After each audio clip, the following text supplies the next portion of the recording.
Hey everybody, it's Tony Robbins, it's Tony Robbins Podcast. I'm real excited to be with you today because you can see this is a little different podcast. What's different about it is, I've had the privilege of working with some of the greatest athletes in history, and I've been to some of the most amazing fights, both boxing and UFC.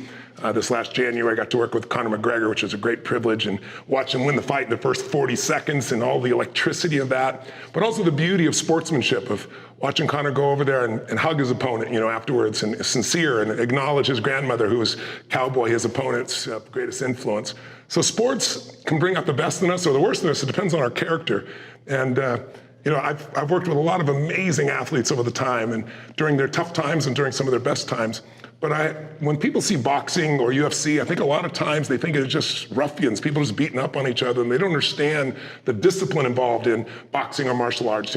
Boxing's often called, the sweet sport. It's a combination of skill sets and intellect. It isn't just physical force. And the greatest in history are the ones that can combine their psychology, their spirit, their soul, and that physical body to produce extraordinary results. And I think we all need to be able to face our fears and move forward. So I thought in the middle of this kind of COVID environment, it might be nice to visit, ringside with a legend.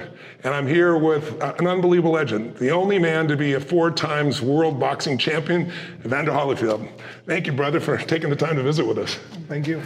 Now, we were talking just before we started about interviews. I said, how many interviews you've done over your life? And would you share what you shared with me? I was like, here's this incredibly powerful man, and what was it like in the beginning? Well, it was the most scary thing. It was harder than the fight, just to guessing what this person may ask me, and can I answer it properly? Yes. And how did you learn to deal with that over the years? You built, obviously, to now it doesn't bother you, but what did it take to get there? Because I heard it really was tough on you in the beginning. Well, it's this thing, knowing that if you make a mistake, you know that you made one. And people make mistakes, but repetition is what makes people better. Yes. Well, that's true in fighting or in life. So listen, tell us a little bit about your childhood a little bit, if we could start there, because you started fighting when you were like 7 years old, if I understand correctly. Is that right? Or 8 when you were in the box? I started at 8 years old. What happened, I was coming from the football field, and I seen the guy hitting his speed bag. So I want to go in and ask him. I said, sir, can I hit the speed bag? And the man looked at me and said, no. I said, why? He said, because you have to be on the boxing team. I said, well, sir, I want to be on the boxing team. He said, no. So the next day I asked him, he said, no. And then the next day he said, no. on the 4th day, I looked at him, he looked at me, and I turned my head and started walking the other way. He turned his back, and I ran up there. And I asked him again. Oh, that's and awesome. He said, yeah. Wow. I come in there. Tell us a little about who influenced your life the most, not only in boxing, but in life. My mom. Yeah. My mom was, my mom actually buy everything, that got me started. Yeah. If it wasn't for my mother, I don't tell him where I would have been. I was so touched. At 8 years old, is that when the guy said you think he could be world champion? Yes. And you were at the boys club? Yep. Tell us that story, and then tell us what you said to the man when he said you could be world champion. Well, the man told me I could be the heavyweight champion of the world. And he said, at 8 years old? Yeah, 8 years old. He said, what you think? I said, I got to ask my mama. And he looked and he said, you don't want to be the heavyweight champion? I said, but I got to ask my mama. He said, what are you talking about? I said, if I don't ask my mama, I can't even try. My mama said, no, that's it. That's right. So, and that's when the man looked at me and said, you got a good mom. And so you did ask your mom. Did you ask her that night? I sure did. And what'd she say? I asked my mom, and this is how it was. We had the little house, and everybody in the front room looking at TV. So when I come in, they looked at me and they said, where you going? I said, I got to ask mom. I said, what you going to ask mom? So they trying to find out if I'm in trouble or not, because I'm in trouble. They know they may get a little piece of that. And I guess— Because they're older, they should be looking out for you, right? Yeah. So I go in there and I start trying to tell my mama what this man was trying to tell me. And so my mama kind of talked real loud. She said, what you say? I said, Mama, this white man at the boys club said I can be the heavyweight champion of the world. And my mom looked. She looked up, then when she get that look, I got to step back because she may swing. So did you become a great boxer? Yeah, I'm learning how to avoid your mom's swings. I'm telling you, I got to get them hands up there quick. Because she always go for the head. She never go to the body. Always to the head.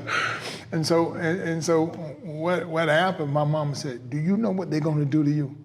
So I just acted like I didn't. I said, "No, man. She said, they're going to hit you." And I looked at her and I started laughing because all my brothers and sisters hit me. I get 3 whoopings a day. And now, I'm accustomed to getting hit. so getting hit ain't nothing new. And so my mom said, "Well, you can't hit them back." And she said, "Yeah, you can do it." Like that. And I remember going in the bathroom, looking in the mirror and saying, "Evander Holyfield, heavyweight champion of the world." So when I went back and told my coach, my mama said I could be the heavyweight champion. And he said, "What? Coach, here I am. I'm 65 pounds. I'm telling my coach, my mama said I could be the heavyweight champion of the world." But what was the advice she gave you? She gave you 3 pieces of advice that you've repeated your whole life. Listen, follow direction, don't quit. How important has that been in your life? That still goes on today. Yeah. Because things still get tough. Of course. And you have to not quit. Now, you're 58 years old, and one of the reasons I'm here is I know you're in the best shape of your life. You look like you're 25, and you want to fight with Mike Tyson again. You have pretty legendary fights in those 90s that you guys had. The history you guys have is amazing, and what I love about both of you is you're both such incredibly intense competitors, and you tease and taunt each other, but you really do have a friendship as well. Tell me what you respect about Mike Tyson. Well, this guy's here is a lot bigger, but Mike's arm was shorter than everybody's. Yeah, and he still destroyed them all. He hit them first and all this, and I seen him fighting guys 6'5", 6'6", and he get in the peekaboo style and get in there. He's just like a rattlesnake, man. He get them so fast and all that. Yeah. All of a sudden, I realized, I see, if he can do it, I could do it. So he actually was a role model for you at one stage. Well, yeah, because the thing is, you're older than him, right? No, yeah, I'm 4 years old. I'm 4 years older than him, but I'm telling you, he got in there. I'm telling you, he got the first opportunity. He beat these guys, and I said, if Mike can do it, I could do it. I said, ain't no. Now I became the cruiserweight champion. When I became the cruiserweight champion, I thought that was great. When I beat the white Muhammad Qawi on my 12th professional fight, went 15 rounds, lost 15 pounds, and all this. Wow. Then all of a sudden, after I came the undisputed cruiserweight champion, then the thing is that, Mike get $2 million a fight. I get $200,000 a fight. So I go ask the Showtime people, what's the difference? They said, well, Mike, the heavyweight champion of the world. I said, how much you give me as I move up to heavyweight? They said, Mike gonna kill you, man. I said, no. I said, we sparred before. Yeah. Like that, and all of a sudden, when that time came, the whole big thing was, all right, you beat all these guys. So the avenue we took, it was to fight all the people that Mike fought. Yeah. And I started getting them guys. And so your confidence built even more then. You know what? My confidence built, but the decision that I made, I could stay comfortable and just be the cruiserweight champion and make that $200,000, or I could be heavyweight champion of the world and make some millions. You want to fight Mike today? Why? Mike Tyson. Why do you want to go back and have that fight? Well, the thing is, it's competition. The thing in competition, that my whole thing is that now I only want to do it if he want to do it. Yeah, if he wants to do it. Because it's the fact of the matter is that it would be fun because both people know how good we are. Yes, the whole world knows how good both you are. And then people want to know, okay, then even at this old age, who would get the best? Yeah. And so the point of the matter, you know what? I don't think that Tyson and I can get in the ring and not think about who the best. That's right. I know it's not one time in my life I'm gonna go in the ring with nobody that I ain't thinking I'm even gonna get the best. Yeah. Now I got to sit with you now. Now I really want to fight. Well, Mike has talked about, he's talked publicly about, of all the fighters he ever went, that you're one of the toughest he's ever experienced. Lennox Lewis said that. I mean, you look at the top 4 fighters, heavyweights, they've all talked about how tough you are. Where does that toughness come from? My mom. I'm saying, all this stuff started at a young age. When your parent wants you to be better than them, they start telling you things. I'm saying, but if they never tell you these things, then how can you be better than them? Yeah. You're going to be better if your parents start telling you, look, you don't need to make these mistakes that I make. You're going to be a lot farther.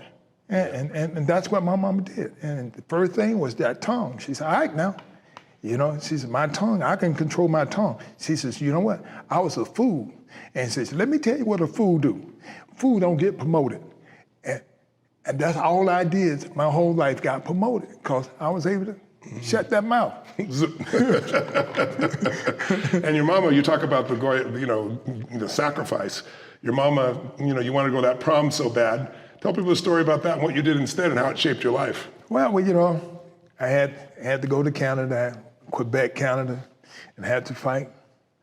And I was mad. And I win the tournament. And I was still... Instead of going to the prom, though, right? Instead of going to prom. Yeah. And I remember everybody saying, you missed your prom, man, you missed it.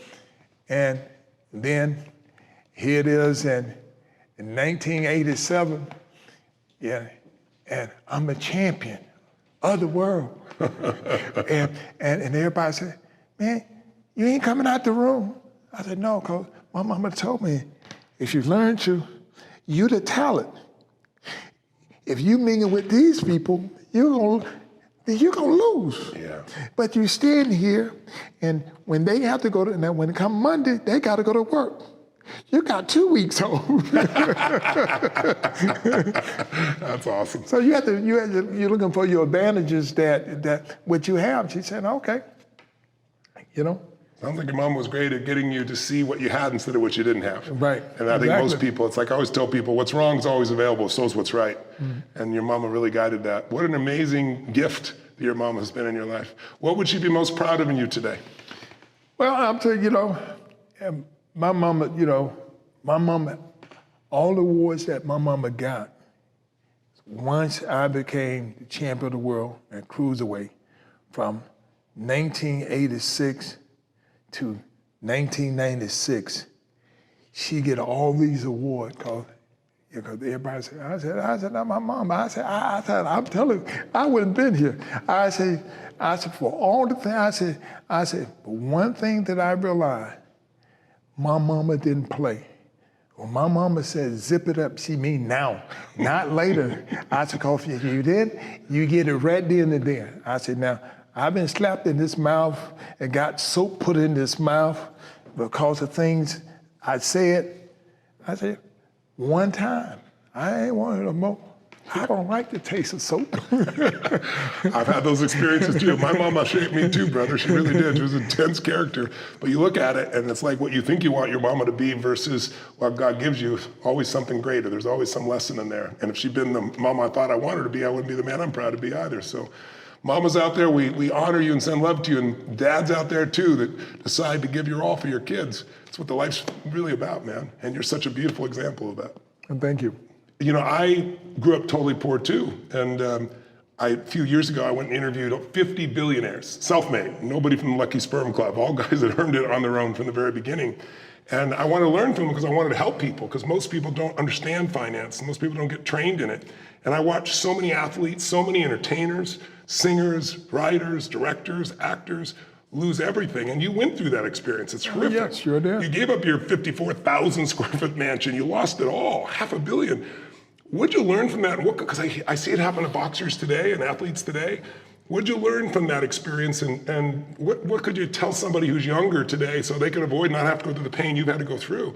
And how did you make it through it? Because most people just be devastated, but you just kept going. You didn't give up. Well, so that's the point of being thankful for where you came from. Yeah. I came from nothing. And so if a person came from nothing, they know they got there. Yeah. Because of what they did. Yeah. So the whole big thing, if I don't quit striving for it but one of the big part is forgive. You got to forgive yourself because you don't want to let them do this to you. Now, because you can sit here and blame. I can't believe these people did this. Well, if you can't believe it, then you probably still have your money. But you got to believe it because you ain't got the money. You lost everything because you believe they did what they did. Yeah. Now you got to forgive them, and you got to make some adjustments. And I made a lot of adjustments, and it's a part of life because this is what. So you saw it as your mistakes to allow them to do it to you, as opposed to I'm a victim. Yeah. They did this to me, so my life is over. You just picked it up and said, I learned from this shit, and I'm going to move on. And how did you forgive? Because that's a part of love. You think you love somebody, you can't forgive nobody. You really don't love them. So you're just telling yourself a story. You have to forgive to be able to make adjustment, to be able to receive when somebody else. Because all of a sudden you get yourself to a point where that you don't trust nobody. Then anytime somebody trying to help you, you got that eye on them. Yeah. And all of a sudden you make the situation hard. And the person said, well, I tried to help him. God, hey, somebody don't scare him to death, so he don't take no chances, so I can't work with him. Yeah. People today are so afraid to take chances. I mean, if you've been in business for any period of time, 10, 20, 30 years, you've got people to steal from you. And it's just part of the process of you learning not to leave the candy store open and blame them, right, for a child coming and taking it.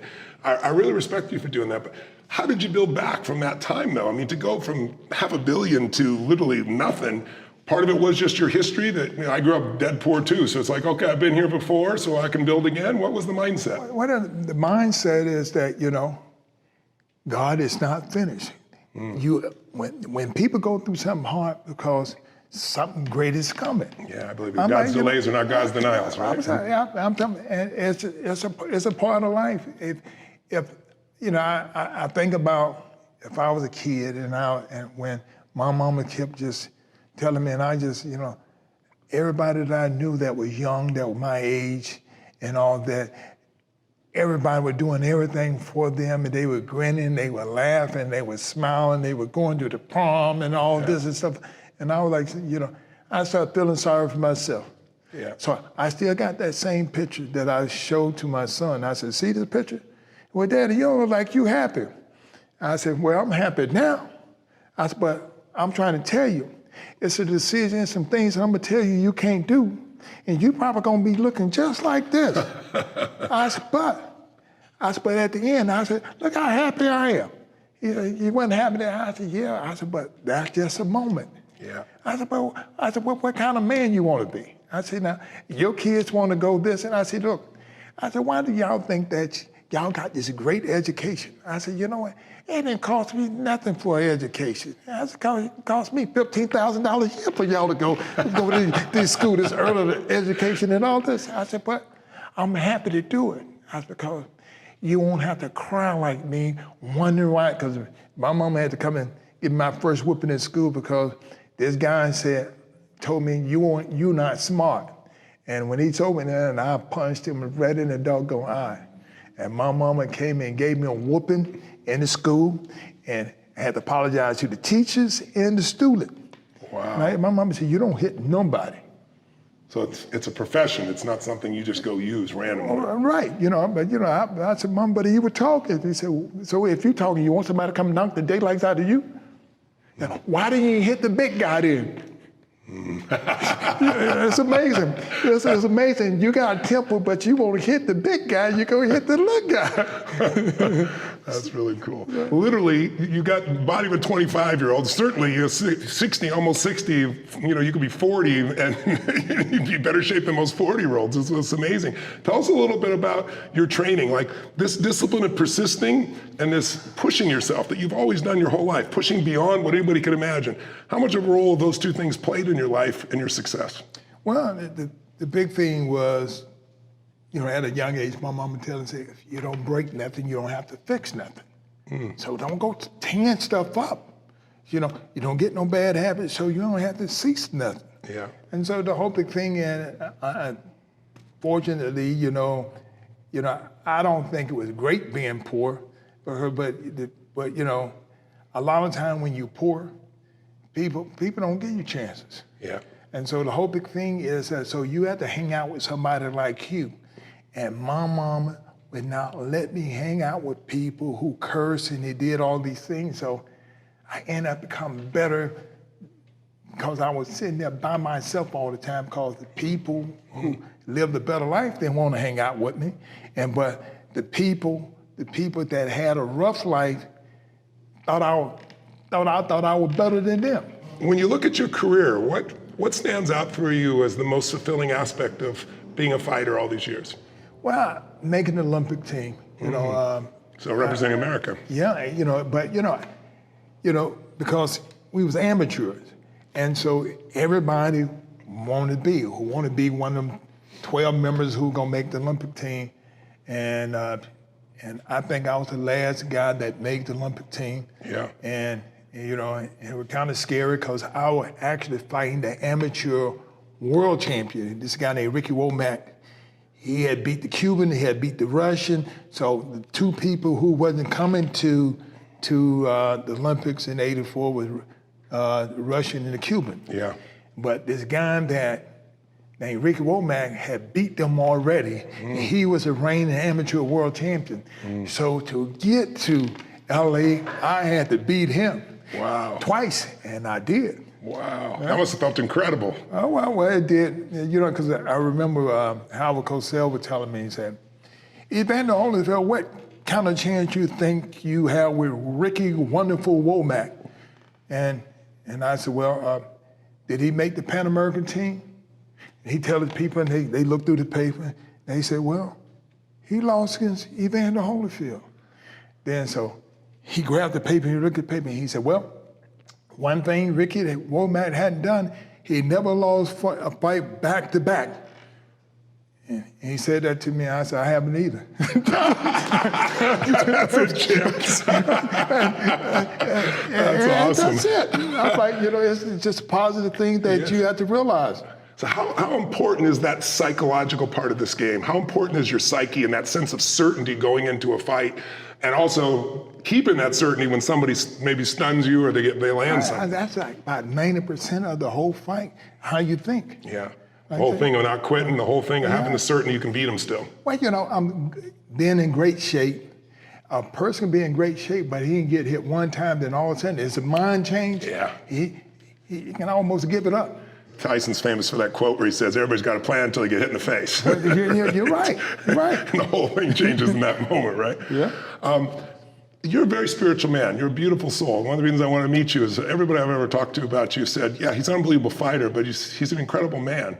And I know the fighting for you, there's almost a spiritual side from fighting for you. Tell me what that means to you when going into a fight and what it's about, and both in the preparation side of it as well as the fight itself. Well, it's the same fight that the word God say, I let my son die for you, where you can believe.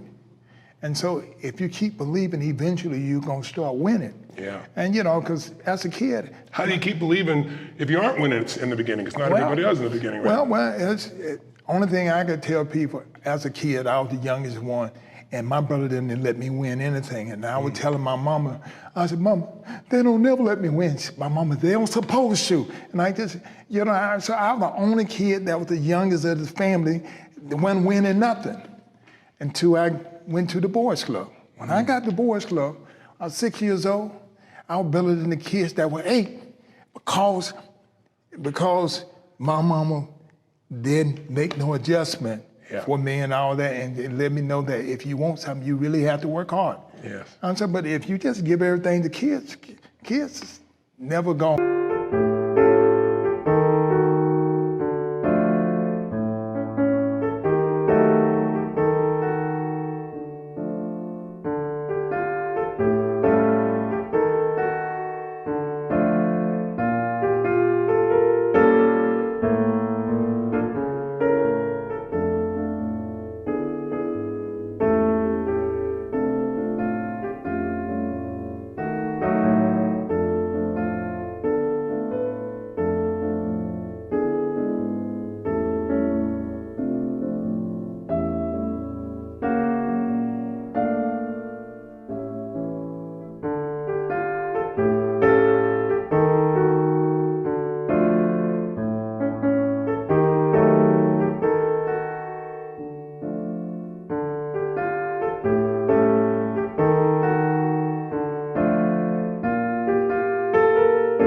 Say, okay, don't give me no more.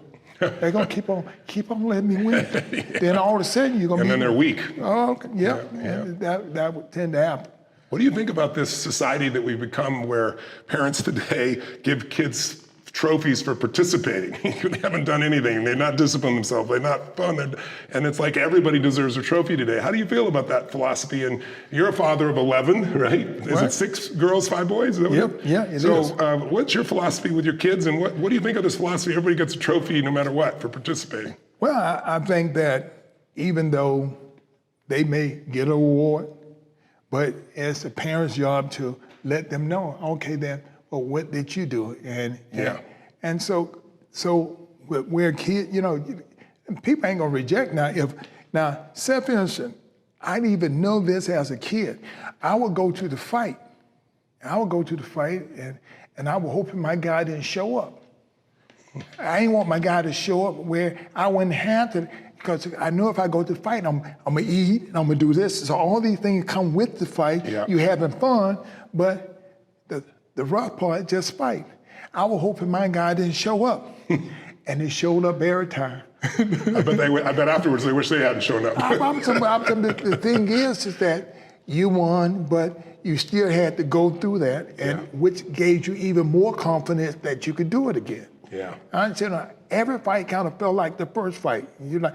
You say you grow, but I still feel the same because the intensity get greater and greater. Yeah. Like that. How do you keep increasing your intensity over the decades?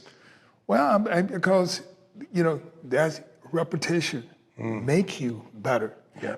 Even if you think you ain't getting better, if you practicing, you getting better. Yes, repetition is the key to mastery of anything. But if you keep doing it, you start at a different level, and you just keep growing from there. Is that the essence of it? Yeah, because you don't forget nothing, you keep practicing. And that's just like, if you stop asking, then you may not want it anymore. And you stop asking. Yeah. If you keep asking, that lets you know you still want it. And that hunger, where is that hunger coming from you that you still have at 58 years old? The hunger that gets you to, you're doing 2-a-days at 58 years old and you don't even have a fight you need to prepare for. Where does that hunger come from? So every person I've ever met who is extraordinary in business and finance and entertainment, the one thing they have is this hunger that is insatiable, and you clearly have it, not by what you say, but by the way you live. Where does that hunger come from for you? Well, I think that anything that you love, it got a hunger in. So you'll know by the love that you have, this is the reason why, somebody may try to be like you, and it's hard, and it's a joy for you to do it. It's easy. Yeah. I'm like, Because you love it. Yeah, because you love it. And so that same thing, getting up early in the morning and stuff like this. I get up 4 o'clock in the morning. I get up and I read this word and all this to prepare me for what the day may be. Yeah. There's so many people that want a better life, but they don't do anything about it. And it's like very oftentimes they even make a decision to do it. But to me, the thing they're missing is the rituals. Like you've got rituals that you have drove in and you just don't break them. Like 4 a.m., most people's idea get up at 4 a.m. I go to bed at 4 or 5. I have a different time zone than you do. Yeah. But the same kind of discipline that you know what you do, you give it every single time. How important are rituals to being the best in the world at something? Well, they're very important because it starts by habits. Yeah. Now, all habits not bad. Right. I'm talking about a good habit will allow you to succeed when you're not even trying to. Yeah. I'm about to end a bad habit, you failing when you don't even know you're failing. Yeah. Like that. So this is the reason why you have parents. What are your top 2 or 3 habits that throughout your life have caused you to keep growing and succeeding? I think the love that I have for the Lord Jesus Christ. Yes. And my mama told me, my mom said, all right now, you better stop calling. Anything happened to me when I was a kid, I was Mama, I was crying all this. I thought my mama can save me for anything. My mom said, let me tell you something, boy. You better start calling Jesus, boy. Like that. So the first time I know that Jesus worked, when my mama was whooping me and I called Jesus on her, and my mama stopped. So, which is the first That's time, a miracle all by itself from what you told me. that was hand. Then the first time I lost a fight, and this kid beat me, and they Cecil Collins, And How old were you? I was 11. 11, wow. Then he beat me when I was 12. You still remember his name? And yeah. Yeah. And that same guy, after I beat Mike Tyson the first time, when he stopped boxing at 13. When I beat him, I finally beat him at 13. Okay. And only It took you 2 years to beat him, huh? No. Only way I beat him, I called Jesus. Please, Jesus, help me beat him. Help me. Because I don't did everything to try to beat him 2 times, and he don't beat me 2 times. And so I called Jesus, and I fought him. I win this fight. So he didn't fight no more. In 1996, when I come home, I walk in the house, and I see this white guy sitting there. And I go, Cecil Collins. And everybody said, you still remember him? I said, how can you forget the first white guy that beat you twice? I said, man, you didn't grow. He's still about 5'6". Yeah. Weigh about 147 pounds. Wow. And he still has hair the same way, just hanging in his eye like this. But I remember that's how I was when he beat me. What happens when 2 fighters both call on Jesus? Well, Jesus gave me the strength. What happens then? See, the same. That's how it was when it was me and George Foreman, and everybody mentioned, George is a Christian too. Yeah. I said, who God gonna go for? I said, well, have George been a heavyweight champ before? They said, yeah. I said, okay, then he had his turn. It's my turn. That's it. I said, that's it. I'm like, after I ain't listening to getting mad about it. I love it. Well, listen, I want to get in the ring here with you because it seems like that's the right place. And we can spend a little time. I know you're going to show me a few moves, but I just want to ask you questions in the ring because I notice people, you give answers differently sitting in a chair than when you're in what you love, right? Okay. So can we pop in there? Sure. Show me a few things? Okay. Make me look like I know something? I'm sure everybody knows something. They wouldn't be getting it there. Okay, you got it, champ. Let's do it. All right? All right. Okay, well, this is a moment I didn't think I was going to have. I got Evander Holyfield putting boxing gloves on me here. Thank you, brother. The day that changed Tony's life and career. So you got one on a Ready Bowl hand. Ready Bowl, the one that have the big old hands like that. Oh, yeah? Get them by extra glove. You're going to push off the right leg. Okay. Boom. Yep. Turn it over. Turn it over. Yeah. Yeah, like that. Hey. I'm pushing still. Okay, got it. You like where you have your hand at right here. Boom. Boom. Yeah. See how hard that is?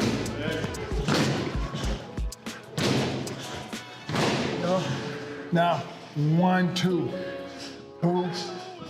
Boom. Then when you give it right hand, and only when you shift that way, because the left leg goes like this, that means you bring it all the way. So I'm shift, I'm forward, and then I'm coming back across. Yep. Oh, you mean start with the ring. There you go. There you go. How you feel the difference? Yeah. Wow. So he's saying, but if he pushed like this, you go knock him, slap out. Because he's going to come. All that shots in here. So only thing that you got to get back on balance is the left hand. And that's reason the left hand is so important. That's the most important thing. Your lead hand like this, because if he get past that left hand, even though you hit him hard, you're gonna kill him with this one. That's awesome. Thank you. That's awesome. I appreciate it. You not only brought great boxing. What I love about you, man, is that you got such a beautiful heart. I know you send, I know you're a strong Christian, and regardless of what his religious belief is, you live your faith. Right. And Sandy was telling me that you send out every morning, like 4 a.m., you send out another piece from the Bible to like 300 or 400 people. Is that true? Yeah, I sure do. I'm like, but this is That's your mission, man. It seems well, like it comes down, I feel that so you have to be thankful for what he gave you. Yes. And now I see a lot of people that just like yourself speak real well, and I said, man, I didn't get that gift. Then I start thinking about you have to be happy with what you got. Yeah. I'm saying, and this is how you get a little bit more. That's right. And you got to be thankful and happy for what you have. Yes. Yeah. So part of your philosophy is to live in a beautiful state then, right? To live in a happy state, appreciative state, a grateful state. So how do you balance that out with killing somebody? Because a lot of people, when they think of boxing, they don't understand the level of discipline. They don't understand the art. They don't understand that there's a set of combinations here, there's patterns here, and there's thinking here, and there's an art here. It's been called the sweet science boxing, right? Or even martial arts, because I work with a lot of warriors, I call them, right? Boxers, athletes, UFC guys. And the level of discipline is insane. Mike, I've done an interview with him recently, and Mike's talked about how he was forced in the game. He was shaped by people that he feels didn't really look out for him. They turned him into a killer, and he doesn't want to be a killer. And so it's like he's gone through this transition in his life of hating that part of himself that got honed. But you got to be able to destroy somebody. But you seem to just be able to destroy him in the ring and still love on him afterwards, it seems like. The fact is... How do you do that? How do you balance that? Well, it's a discipleship. So the thing is the fact is that you're taking a chance. So life is taking a chance. It's almost like walking in faith. You got to feed your family. Yes. So, you go find a great job where you could feed your family. Yes. And so consistently, somebody else wants your job. Yes. And then everybody competing for jobs. Yes. And so, your job just as important as my job because you got a family you got to feed. That's right. And this is what life is really about. But they got the enemy. The enemy try to look at people's skin color, their height, why he got the job, I didn't have the job, and destroy. And God made people, and when He made people, made everybody the same. And they just got different colors. But the devil's job is to divide to conquer. Yeah. To make you hate this person. If you hate this person, you get somebody on your side, maybe y'all can take advantage of this person. But the fact of the matter, if you do the right thing, then the right thing gonna happen for you. So what's your advice now to the kids that you talk with? Because you've lived such a full life, right? What do you try to steer them to when you get a chance to influence them? And you have, 11 children yourself, right? Yep. Mm-hmm. How many boys, how many girls? I had 6 boys, 5 girls. Okay, you got your hands full, bro. Well, the fact of the matter, is when anybody said there ain't no good men's out there, I said, no, you're telling the story. Now, I put 6 out there. Ain't no good women, I put 5 out there. That's how for everybody. But that's how you have to look at life. Yes. What's your philosophy as a father? What do you try to instill in your children that you've learned? What I have learned is love is the key.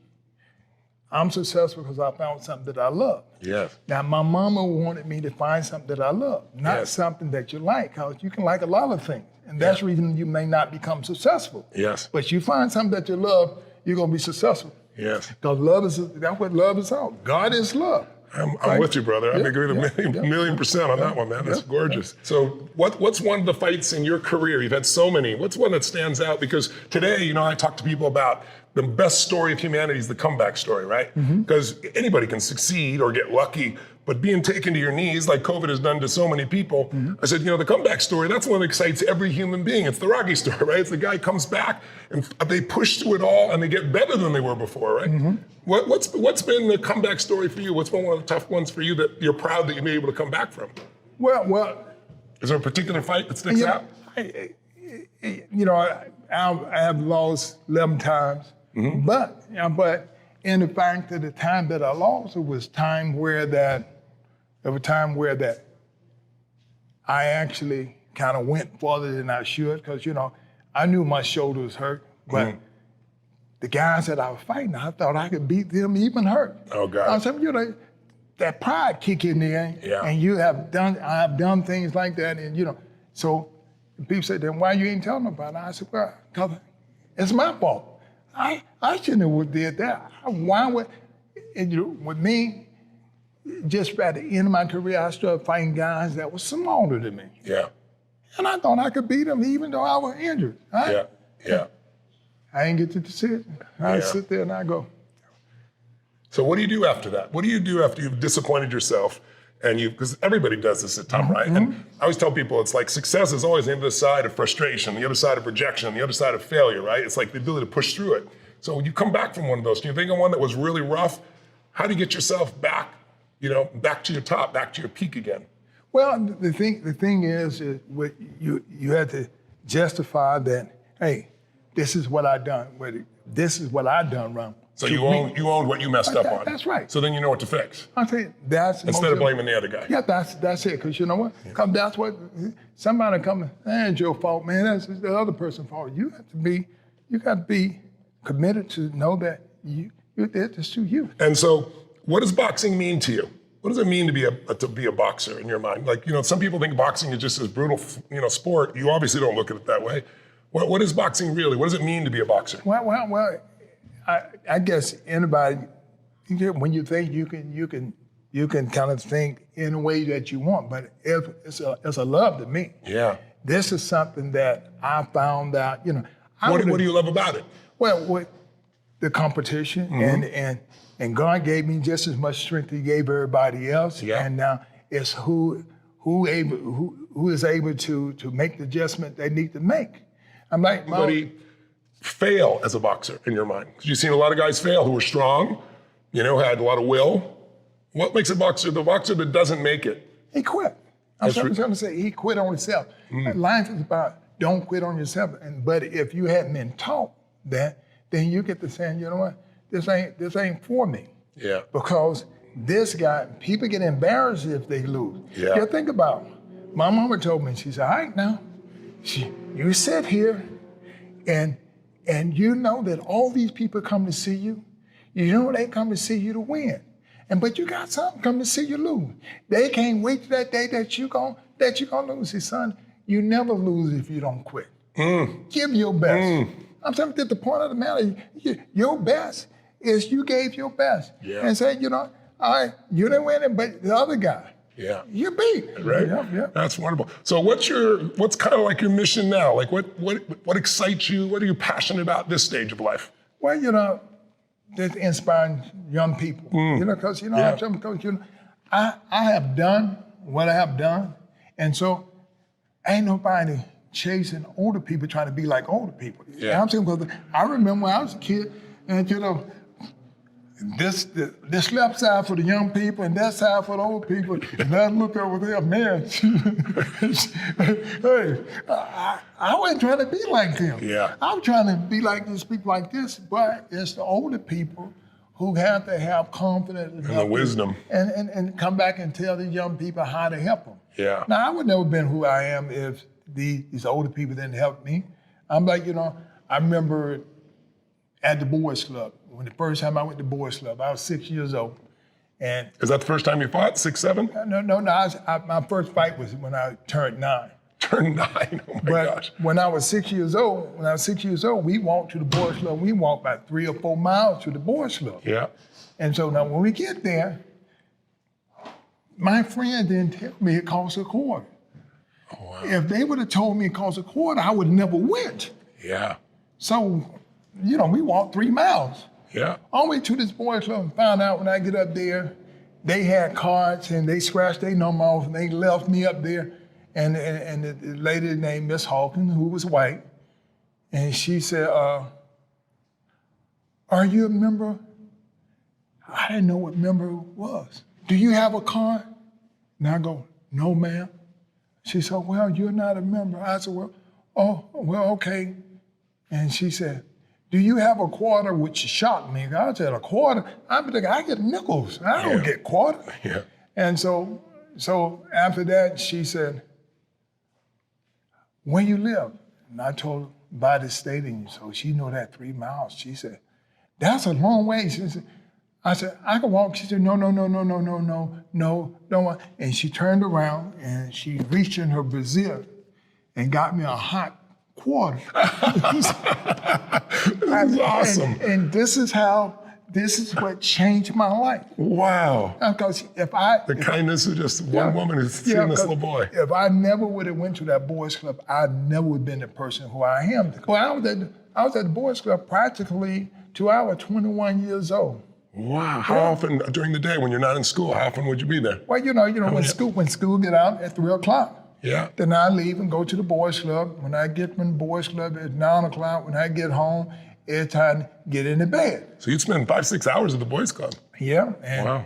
And the thing was, my mom was telling me, she said, see, now, Now, you got a house in the ghetto, but you don't live in the ghetto. Oh, that's beautiful. What a beautiful thought. That's gorgeous, man. So it let me know that if I didn't have this time with these people who were trying to correct people and trying to put people in great positions, I wouldn't be who I am.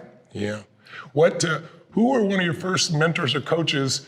Like, who was the man who originally said you could be champion of the world? And what did you learn from him? Well, but Carter Morgan, he was older, and you know, and when he see me hit that bag, and he and you're bleeding, and you kept hitting.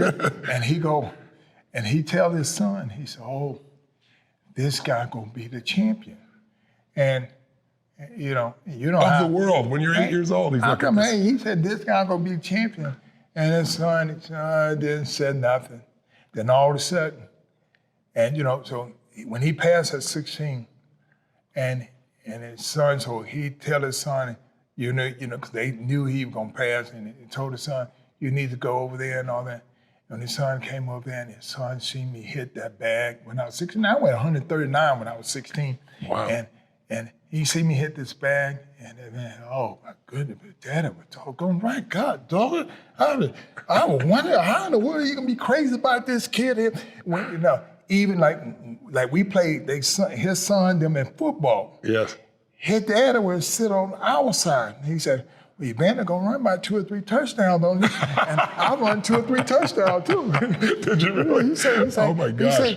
He said, "Y'all kids are smart, and these kids here train hard." Wow. Like that. So you know, but this man, he paid for everything that I ever did. Wow. I actually thought boxing was for free because he paid for everything. Wow. Then all of a sudden, you know, one day the people told me, said, "You know, boxing ain't free." He said, "Your coach paid for everything. He told us to take care of you and all this." And I realized, I said, wow, here I am thinking that boxing is the only thing that you can just go free and I found that you have to pay for all the tournaments. Yeah. But that man took care of me.